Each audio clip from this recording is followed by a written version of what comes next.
Subscribe करें हमारे channel को और प्रेस कर दें इस घंटी को, जिससे हमारे चैनल पे आने वाले वीडियोस की आपको सबसे पहले जानकारी मिल सके। ओम जय श्री राम। आप सभी मित्रों का मेरे चैनल ज्योतिष समाधान में हार्दिक स्वागत है। दोस्तों, काफ़ी वृश्चिक राशि के जातक मेरे पास में आते हैं अपनी कुंडली लेकर के कि हमारा भाग्योदय नहीं हो रहा है, हम जो काम कर रहे हैं पूरी मेहनत और लगन के साथ में कर रहे हैं, लेकिन इसमें हमारे को सफलता नहीं मिल रही है, काम बनते बनते बिगड़ जाते हैं, क्या करना चाहिए। तो देखिए, ये मैं उनकी कुंडली देख करके उनको ज्योतिषीय उपाय तो बताता ही हूँ, साथ साथ में कुछ ऐसी आदतें भी मैंने नोटिस करी हैं कि जिनको आदमी अगर चेंज कर ले, उनको सुधार ले, तो उसका भाग्योदय जल्दी हो जाता है, उसको कार्यों में सफलता मिलती है, उसके जीवन में खुशियां आना शुरू हो जाती है।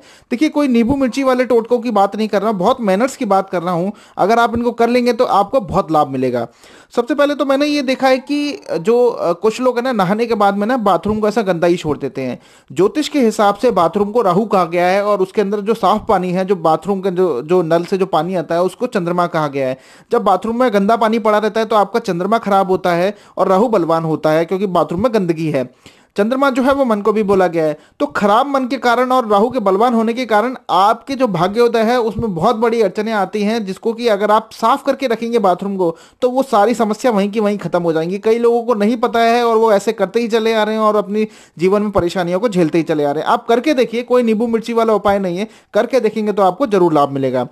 दूसरा, मैंने देखा है कि ये लोग है ना घर के अंदर में जो जूते चप्पल को लेकर के घूमते हैं, ये बहुत ही गलत काम है, ऐसा कभी नहीं करना चाहिए। आपको घर के बाहर की चप्पल अलग और घर के अंदर की चप्पल अलग अलग होनी चाहिए।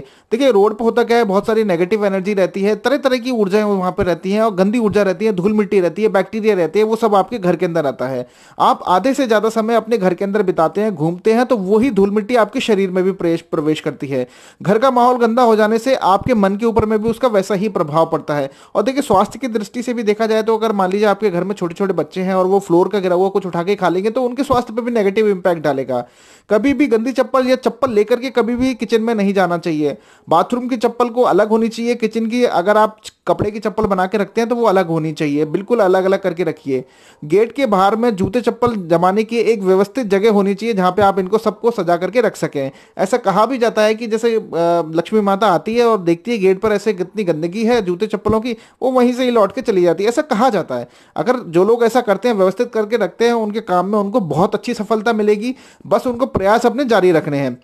तीसरा, मैंने देखा है कि लोग है ना अपने घर के बिस्तरों को ना व्यवस्थित करके नहीं रखते हैं। सुबह उठते हैं और शाम को भी वैसे ही जब जाते हैं तो वैसा ही चादर वैसा का वैसा ही है।